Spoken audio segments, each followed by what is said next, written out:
नमस्कार, news for nation देख रहे हैं आप। आपके साथ मैं हूं ऋचा शर्मा। 1 सितंबर से जेईई मेन की परीक्षा शुरू हो रही है और इस बार कोरोना काल के बीच इस परीक्षा का स्वरूप बिल्कुल भी बदला सा होगा, क्योंकि कोरोना काल में पहली दफा एग्जाम लिया जाना है। ऐसे में जहां पर परीक्षा सेंटर्स की संख्या बढ़ाई जा रही है, वहीं पर विद्यार्थियों की संख्या भी कम की गई है। यानी कि हर सेंटर में विद्यार्थियों की संख्या पहले से कम रहेगी, ताकि सोशल डिस्टेंसिंग को भी फॉलो किया जा सके। इसके साथ साथ एनटीए ने अब सेंटर लोकेटर भी जारी कर दिया है। एनटीए की वेबसाइट पर सेंटर लोकेटर को अपलोड कर दिया गया है। यहाँ पर जो भी परीक्षार्थी हैं वो सीधे गूगल के सहारे सेंटर को लोकेट कर सकते, यानी कि इनका जो एग्जामिनेशन सेंटर होगा वहां तक वो आसानी से गूगल मैप के सहारे पहुंच सकते हैं। इसके साथ पटना में 20 सेंटर बनाए गए हैं। कौन कौन से ये सेंटर हैं आपको बताते हैं। जेईई मेन में अब 3 दिन बचे हैं। परीक्षा 1 से 6 सितंबर तक चलेगी। परीक्षा सेंटर तक पहुंचने के लिए एनटीए ने वेबसाइट पर सेंटर लोकेटर जारी किया है।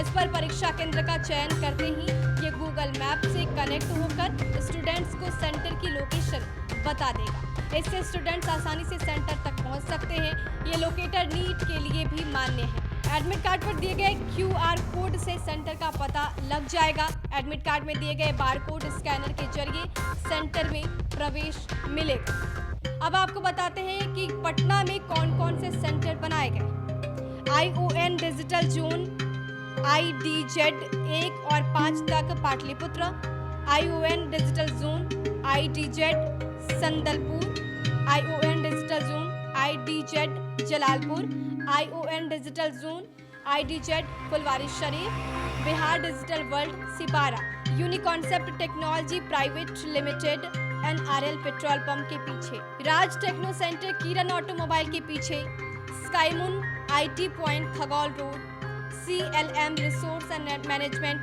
0 माइल के पास, Maa Santoshi computer private limited, city craze Bahadurpur, Examit infotech private limited Bhagwat Nagar पूतनार, Skytech network private limited Ashiana Digha road, Sunny digital Rajendra Nagar CDA building के पास, education zone online examination centre Danapur, Maa Kamla digital centre Gulzar Bagh. Patna में 20 सेंटर हैं। सबसे अधिक सेंटर पाटलिपुत्र में है। छात्र मीठापुर से सीधे ऑटो से पाटलिपुत्र जा सकते हैं। संदलपुर कुम्हार इलाके में आता है, यहाँ भी ऑटो से पहुँच सकते हैं। बाईपास में 2 सेंटर बने हैं। बस से आने वाले छात्र बाईपास नहीं उतर सकते हैं, पर बाईपास में होटल और ठहरने की व्यवस्था सही नहीं है। जलालपुर में भी सेंटर है, वहां जाने के लिए भी बेली रोड का ऑटो पकड़ना होगा। इसके लिए गोला रोड के पास उतरना होगा और खगौल के लिए जंक्शन से ऑटो मिलेगा। आशियाना दीघा जाने के लिए पहले आशियाना मोड़ के पास उतरना होगा, फिर वहां से आशियाना दीघा का ऑटो लेना होगा। जनवरी में हुई जेईई मेन से इस बार कई बदलाव किए गए, जिसमें सबसे बड़ा बदलाव ये है कि किसी भी अभिभावक को परीक्षा केंद्र के आसपास भी नहीं रहने दिया जाएगा। जनवरी में हुई जेईई मेन में एक केंद्र पर एक शिफ्ट में 234 परीक्षार्थियों को परीक्षा देने की अनुमति थी। इस बार एक शिफ्ट में परीक्षार्थियों की संख्या 120 कर दी गई। केंद्र में प्रवेश के लिए रजिस्ट्रेशन डेस्क पर एक साथ 15 परीक्षार्थियों के निबंधन की तैयारी है, जबकि एक कमरे में अधिकतम 12 परीक्षार्थी को बैठाया जाएगा। हर परीक्षार्थी की बगल वाली सीट खाली रहेगी। अल्टरनेट करके विद्यार्थियों को बैठाया जाएगा। इसे इस तरह से समझ सकते हैं, या तो ऑड फॉर्मूले का या फिर इवन फॉर्मूले का भी इस्तेमाल किया जा सकता है। यानी कि एक सीट पर अगर कोई बैठा है तो दूसरी सीट खाली रहेगी और फिर तीसरी सीट पर कोई परीक्षार्थी बैठ पाएगा। तो इस तरह की व्यवस्था की गई है ताकि कोरोना संक्रमण के खतरे से बचा जा सके। लेकिन दूसरी तरफ अभिभावक भी प्रदर्शन कर रहे हैं।